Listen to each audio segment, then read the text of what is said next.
বন্ধুরা, আজ আমি আপনাদের এমন এক কিশোরের গল্প বলবো যে বিজ্ঞানের ইতিহাসে এক চরম পাগলামি করেছিল। নাম তার র্যান্ডি গার্ডনার। ১৯৬৩ সালের এক শীতের রাতে সে ঠিক করল সে একটানা ১১ দিন ঘুমাবে না। সে জানত না এই ১১ দিন তাকে নরকের খুব কাছ থেকে ঘুরিয়ে আনবে।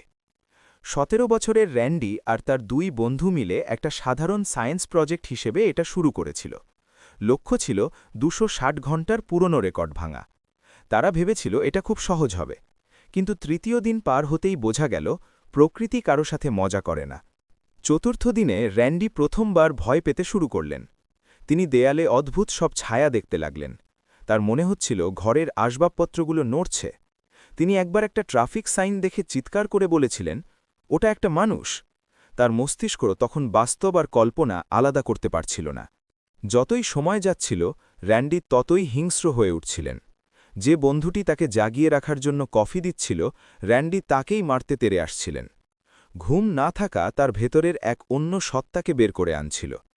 খবরটি ছড়িয়ে পড়লে স্ট্যানফোর্ড থেকে বড় বড় বিজ্ঞানীরা চলে আসেন। তারা দেখলেন র্যান্ডির কথা জড়িয়ে যাচ্ছে। তিনি নিজের নাম মনে করতে পারছেন না। তার মস্তিষ্ক মাইক্রো স্লিপ মোডে চলে গিয়েছিল, অর্থাৎ কয়েক সেকেন্ডের জন্য সে মরে গিয়ে আবার বেঁচে উঠছিল। অবশেষে ১১ দিন পূর্ণ হল। ২৬৪ ঘণ্টা ১ মিনিট। র্যান্ডি ইতিহাস গড়লেন। কিন্তু জয়োল্লাস করার মতো অবস্থায় তিনি ছিলেন না।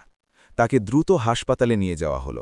সারা বিশ্ব তখন তার জন্য প্রার্থনা করছে।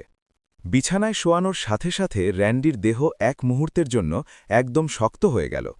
ডাক্তাররা অবাক হয়ে দেখলেন তার হার্টবিট প্রায় নেই বললেই চলে। সবাই আতঙ্কে নীল হয়ে গিয়েছিল।